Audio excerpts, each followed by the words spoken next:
सभी को नमस्कार। मैं आचार्य डॉक्टर रणजीत सिंह रघुवंशी संस्कृत सीखने के इच्छुक जनों के लिए मेरे द्वारा तैयार खंड संस्कृतम का चतुर्दश पाठ प्रस्तुत है। आज का हमारा विषय है गणना अर्थात गिनती। संस्कृत में गिनती कैसे करते हैं ये आपको समझाने के लिए मैंने इसको 4 भागों में विभक्त किया है, क्योंकि कई लोग इसमें त्रुटि कर देते हैं, पर मुझे आशा है इस पाठ के बाद आप त्रुटि नहीं करेंगे।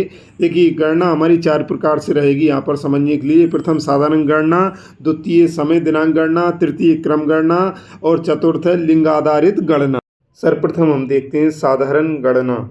जैसे हम हिंदी में बोलते हैं गिनती गिनते हैं 1 2 3 4 5, तो इसको संस्कृत में बोलेंगे एकम द्वि त्रीणि चत्वारि पंच। इस प्रकार से ये तो हुई हमारी साधारण गणना अर्थात सादा गिनती।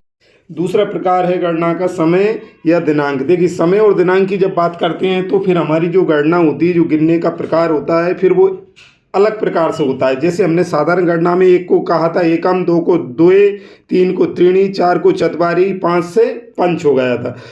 किंतु जब समय और दिनांक की बात करेंगे तो 1 को अब अगर 1 बजा है तो हम कहेंगे एकवादनम, 2 बजे हैं तो द्विवादनम, 3 बजे हैं तो त्रिवादनम, 4 बजे हैं तो चतुर्वादनम और 5 से फिर एक जैसा हो जाएगा पंच। ऐसे ही दिनांक में जब बताएंगे, एक दिनांक को कहेंगे एक दिनांक का, 2 है 2 तारीख है तो द्वि दिनांक का, 3 है तो त्रिदिनांक का, 4 है तो चतुर्दिनांक का और 5 तारीख है तो पंच। अर्थात पंच एक जैसा हो रहा है, 1 से 4 तक भिन्न है। जैसे हमने वहाँ पर साधारण गणना जब की थी वहाँ हम गिन रहे थे एकम द्वि त्रीणि चत्वारि, किंतु यहाँ पर एकम द्वि त्रीणि चत्वारि नहीं हो रहा है, यहाँ पर हो रहा है 1 द्वि त्रि चतुर। स्मरण रहे, साधारण गणना और समय व दिनांक की गणना, इसमें यही अंतर होता है। अब देखिए, गणना का जो तीसरा प्रकार है वो है क्रम गणना। क्रम से अभिप्राय होता है नंबर। जैसे कि हम हिंदी में कहते हैं पहला, दूसरा, तीसरा, चौथा, पांचवा, ऐसे इसको संस्कृत में लिंग के अनुसार कहते हैं। ऐसे यदि वो पहला आया है, प्रथम स्थान पर आया है और वो पुरुष है तो कहेंगे प्रथमा प्रथमा बालकः, और यदि वो बालिका है तो कहेंगे प्रथमा बालिका, और नपुंसकलिंग है तो प्रथमम, जैसे प्रथमम फलम। तो संस्कृत में क्या होता है कि जब क्रम गणना होती है अर्थात पहला, दूसरा, तीसरा, चौथा, पांचवा ऐसे क्रम की बात करते हैं, तो हम वहाँ पर उसको लिंग के अनुसार देखेंगे कि वो जो व्यक्ति आया है वो किस लिंग का है। पुल्लिंग का है तो प्रथमा, स्त्रीलिंग का है तो प्रथमा, नपुंसकलिंग का है तो प्रथमम। ऐसे ही दूसरा है तो द्वितीय, द्वितीया, द्वितीयम, तीसरा है तो तृतीय, तृतीया, तृतीयम। लिंग के अनुसार उसको हम नाम देंगे। पहला, दूसरा, तीसरा जो भी आया है वो लिंग के अनुसार रहेगा। मान लीजिए कहीं पे दौड़ हो रही है, रनिंग हो रही है, धावन प्रतियोगिता, तो जो फर्स्ट आएगा उसको क्या कहेंगे प्रथमा बालक, प्रथमा बालिका, और लड़की फर्स्ट आ गई तो प्रथमा बालिका। इसी प्रकार से नपुंसक आ गए तो प्रथमम फलम। तो कहने का अभिप्राय यही है कि इस प्रकार से क्रम गणना चलती है। और गणना का जो चौथा क्रम मैंने बनाया है वो है लिंगाधारित गणना अर्थात लिंग के आधार पर गणना। इसमें देखिए तीनों लिंगों में गणना किस प्रकार होगी। जैसे कि जब हम किसी पुल्लिंग की बात करेंगे तो आएगा एकः, जब हम स्त्रीलिंग की बात करेंगे तो आएगा एका, और जब नपुंसकलिंग की बात करेंगे तो एकम। इस प्रकार से एकः, द्वौ, त्रयः, चत्वारः पुल्लिंग में आएंगे। स्त्रीलिंग में एका, द्वे, तिस्रः, चतस्रः, नपुंसकलिंग में एकम, द्वे, त्रीणि, चत्वारि। इस प्रकार से आएंगे। अब हम इनको लिंग सूचक शब्द के साथ रखते हैं। देखिए, जैसे पुल्लिंग में देखते हैं बालक है तो क्या कहेंगे, एक बालक है तो एकः बालकः, एक बालिका है तो स्त्रीलिंग में क्या कहेंगे एका बालिका, और एक नपुंसकलिंग है मान लो फल है तो नपुंसकलिंग में क्या कहेंगे एकम फलम। अब 2 की बात करेंगे तो वो द्विवचन में आ जाएगा। बालक का द्विवचन बालकौ, तो बालक के लिए जो 2 शब्द आएगा वो भी द्वौ, द्वौ बालकौ। अब स्त्रीलिंग में बालिका का स्त्रीलिंग क्या होता है द्विवचन में बालिके, तो उसके लिए द्वे, द्वे बालिके। इसी प्रकार नपुंसकलिंग में फल का द्विवचन क्या होता है फले, तो 2 के द्वे, द्वे फले।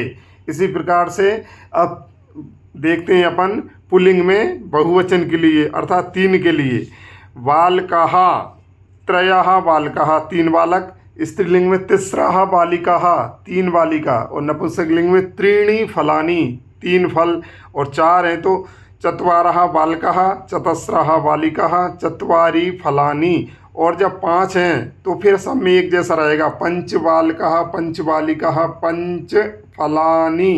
अर्थात 1 से 4 तक तो लिंग के अनुसार बोलेंगे और 5 से फिर सभी में एक जैसा, पंच बालकः पंच बालिकाः पंच फलानी, अर्थात 5 से सभी लिंग एक समान बोले जाएंगे। अद्य किम ज्ञातम, आज क्या सीखा। आज हमने सीखी है संस्कृत गणना, जिसको हमने 4 प्रकार से या 4 भागों में समझा है। प्रथम साधारण गणना, द्वितीय समय या दिनांक गणना, तृतीय क्रम गणना और चतुर्थ है लिंग आधारित गणना। स्वयं कार्यम अर्थात आपका स्वयं का काम, या इसको गृह कार्य भी कह सकते हैं, या आपको स्वयं करना है।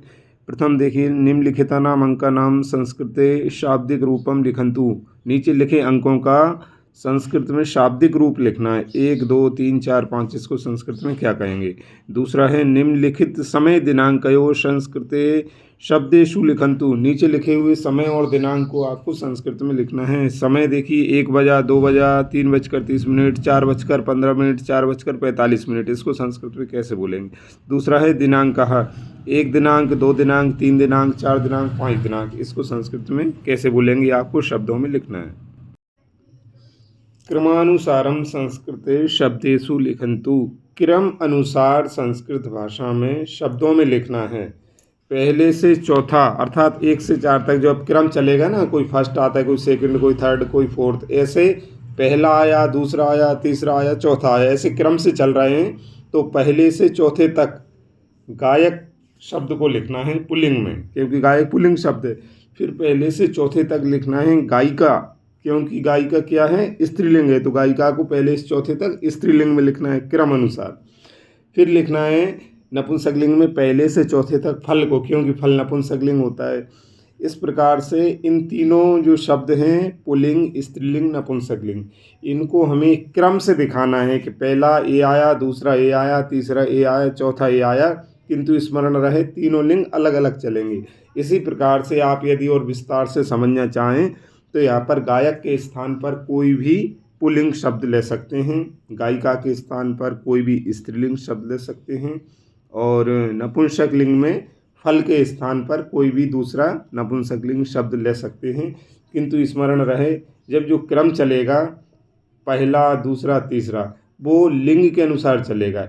पुल्लिंग का अलग चलेगा, स्त्रीलिंग का अलग चलेगा, नपुंसकलिंग का अलग चलेगा, जैसा कि अपन ने पूर्व में पढ़ा है। जिसने ध्यान से पढ़ा है और ध्यान से सुना है वो निश्चित ही इसको सही से कर पाएगा। जिसने नहीं पढ़ा है, ध्यान नहीं दिया है, वो वीडियो को बैक करके और अपना पीछे वाला देख सकते हैं कि हमने किस प्रकार से क्रम अनुसार गणना की थी। अगला हम देखते हैं निम्नलिखिता नाम रूपम संस्कृते लिखन्तु। नीचे लिखे हुए जो शब्द हैं इनके रूप को हमको संस्कृत में लिखना है या फिर कहें कि इसका संस्कृत में सीधा सा अनुवाद करना है। देखिए 1 मानव, 2 मानव, 3 मानव, 4 मानव, 5 मानव, ये क्या है, ये पुल्लिंग है। हमने बताया था ना अंतिम हमारा जो गणना का प्रकार था वो कौन सा वाला था, लिंग आधारित गणना, लिंग के आधार पर गणना। अब मानव की बात कर रहे हैं, 1 मानव, 2 मानव, 3, इस प्रकार से पुल्लिंग में। इसी प्रकार स्त्रीलिंग में देखेंगे 1 महिला, 2 महिला, 3 महिला, 4 महिला, 5 महिला, स्त्रीलिंग में आ जाएगा। ये स्मरण रहे लिंग आधारित गणना चल रही है। फिर तीसरा हमारा जो क्रम है वो आएगा 1 वन, वन से अभिप्राय यहाँ जंगल से है, जो कि नपुंसकलिंग शब्द होता है, वनम, ऐसे रूप चलते हैं इसके। 1 one, 2 one, 3 one, 4 one, 5 one. One शब्द कैसा है, नपुंसकलिंग का है, तो ये हमें नपुंसकलिंग में इसको लिखना है। यहाँ पर हमें स्मरण रखना है कि जब हम यहाँ पर इसके संस्कृत रूप लिखेंगे तो हमें यह पता होना चाहिए कि हम यहाँ पर गणना के कौन से प्रकार का उपयोग कर रहे हैं। प्रथम साधारण गणना वो केवल अंकों के लिए होती है, जब हम गिनती गिनते हैं, ऐसे कोई बोलता है गिनती गिनो 1 2 3 4 5, तो वो उसके लिए होती है साधारण गणना। दूसरी हमारी जो गणना थी वो थी हमारी समय दिनांक वाली गणना, वो केवल जब कोई घड़ी का समय पूछेगा या आज दिनांक कितनी ये पूछेगा तब काम आएगी। और तीसरी हमारी थी क्रम गणना, वो जब आती है काम जब हम किसी का क्रम बताते हैं कि पहला कौन आया, दूसरा कौन आया, तीसरा कौन आया, वो क्रम गणना होती है। और चौथी जो होती है हमारी लिंग आधारित गणना, लिंग आधारित गणना का काम होता है कि जब हम लिंग के आधार पर स्त्रीलिंग, पुल्लिंग या नपुंसकलिंग ऐसे शब्दों को हम संख्या के साथ बताते हैं कि 4 महिला, 5 महिला, 1 पुरुष, 1 फल, 2 फल, इस प्रकार से। अगला पाठ लेकर कल फिर प्रस्तुत होंगे। सर्वेभ्यो नमो नमः। वंदे संस्कृतम।